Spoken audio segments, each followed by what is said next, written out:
الم نخلقکم من ماء مہین، کیا ہم نے تمہیں ایک حقیر پانی سے پیدا نہیں کیا، ایک منی کے قطرے سے، اور وہ اتنا حقیر ہے کہ عام گفتگو میں اس کا ذکر کرنا بھی انسان پسند نہیں کرتا، اتنی حقارت سے اسے سمجھا جاتا ہے۔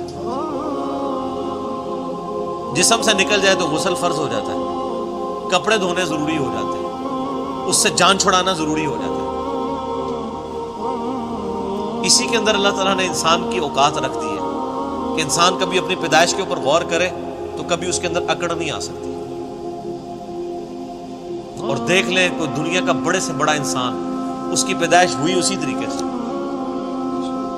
ایک حضرت عیسیٰ علیہ السلام اور حضرت آدم علیہ السلام کی ایکسیپشن ملتی ہے نا، ادروائز بڑے سے بڑا کوئی پیغمبر ہو، بڑے سے بڑا کوئی فلاسفر ہو، بڑے سے بڑا کوئی جو ہے وہ سائنٹسٹ ہو، وہ پیدا اسی طریقے سے ہو، ایک حقیر بے قدر پانی سے۔ تو اللہ فرماتا ہے کیا تمہیں ہم نے اس حقیر پانی سے پیدا نہیں کیا؟ فجعلناہ فی قرار مکین، پھر ہم نے اسے رکھ دیا ایک محفوظ جگہ، رحم مادر میں، ماں کے پیٹ کے اندر بڑی مضبوط جگہ، 3 یعنی پرتوں کے اندر اللہ تعالیٰ نے اسے محفوظ کیا، ایک جنین کی فارم میں، ایک ایمبریو کی فارم میں، پھر اس کے اندر اللہ تعالیٰ نے جس طریقے سے نقش و نگاری فرمائی ہے وہ تو نہ ماں کو پتہ ہوتا ہے نہ باپ کو پتہ ہوتا ہے۔ ماں باپ ویسے عزت اویل کرتے رہے، وہ تو بیچارے ذریعے ہیں، صرف کرنے والا تو اللہ ہے۔ نہ باپ کو پتا ہوتا ہے کہ کیا ہوا، نہ ماں کو پتا ہوتا ہے کہ کیا ہوا۔ الی قدر معلوم، ایک معین مدت تک کے لیے۔ فقدرنا، تو ہم نے ایک اندازہ ٹھہرایا، فنعم القادرون، تو کتنے ہی بہتر ہم اندازہ ٹھہرانے والے ہیں۔ ویل یومئذ للمکذبین، لیکن یاد رکھنا یہ جو ہم نے پیدا کیا اور دنیا میں بھیج دیا، یہ اسی طریقے سے تمہیں چھوڑ نہیں دیا۔ سیریس کریشن ہو تم اللہ کی، اس نے تمہیں کسی مقصد کے لیے پیدا کیا ہے، اور اس میں ہی قیامت مضمر ایسی جملے میں کہ ویل یومئذ للمکذبین۔ اب جو پھر رب کو ریسپانس نہیں کرے گا اس کے لیے تباہ و بربادی ہے قیامت والے دن۔ تو یہ اللہ تعالیٰ نے ایک انسان کو اس کی اوقات یاد کروائی ہے کہ تیری کوئی حیثیت نہیں تھی۔ اللہ تعالیٰ نے تجھے ایک بے قدر پانی سے پیدا کیا، 2 دفعہ تجھے شرمگاہ سے گزارا،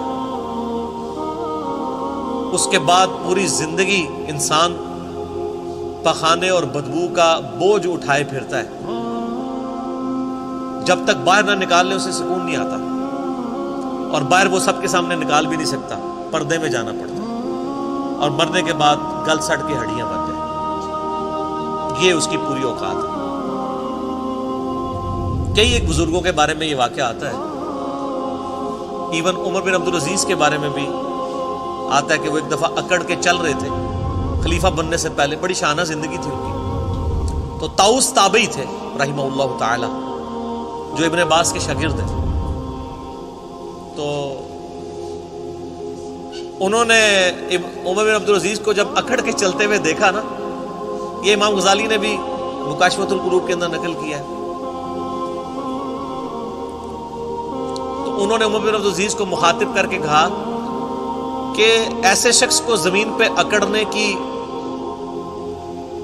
کوئی اختیار حاصل نہیں ہونا چاہیے، اس کی کوئی حیثیت نہیں کہ زمین میں اکڑ کے چلے، کہ جو ایک منی کے ناپاک قطرے سے پیدا ہوا ہے اور 2 دفعہ شرمگاہ سے گزارا گیا ہے، اور اپنے پیٹ میں پخانے کا بوجھ اٹھائے پھرتا ہے، اور مرنے کے بعد گل سڑ کے ایک مردہ ہوگا۔ وہ دیکھ لینا فوراً بو پڑنا شروع ہو جاتی ہے، تھوڑی سی لاش کو ڈیلے کرتے ہیں۔ عمر بن عبدالعزیز نے جب یہ بات سنی تو فوراً عاجزی کے ساتھ چلنا شروع ہو گئے، اور ساتھ فرماتے جاتے تھے کہ طاؤس نے مجھے جو نصیحت کی ہے نا، میرے ایک ایک جوڑ کے اوپر اس نے ایسی ضرب لگائی ہے کہ میں نے اس ضرب کو محسوس کیا۔ لیکن یہ وہی ضرب محسوس کرتا ہے جس کے اندر وہ ایکسیپٹیبلٹی کا مادہ موجود ہو، ورنہ کوئی ڈھیٹ ہو نا، اس کے اوپر سے پورا قرآن بھی گزار دے اسے کوئی فرق نہیں پڑتا۔ نصیحت والے کے لیے ایک جملہ بھی کافی ہوتا ہے۔ اسی طرح کا واقعہ حجاج ابن یوسف کے بارے میں ملتا ہے کہ وہ بھی بڑا اکڑ کے چل رہا تھا اور طاؤس تابی گزر رہے تھے تو پیچھے سے کسی نے اناؤنسمنٹ کی کہ بھی راستہ چھوڑ دو، گورنر حجاز آ رہے ہیں۔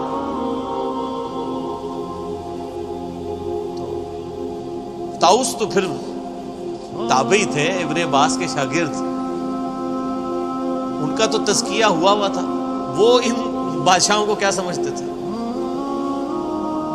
حالانکہ سینکڑوں صحابہ کا قاتل ہے حجاج ابن یوسف، اتنا ظالم شخص تھا۔ امام ترمذی نے جامع ترمذی میں اس کے بارے میں لکھا ہے کہ 1,20,000 لوگ ہیں جس کو اس نے اپنے سامنے قتل کروایا باندھ کے، بے گناہ۔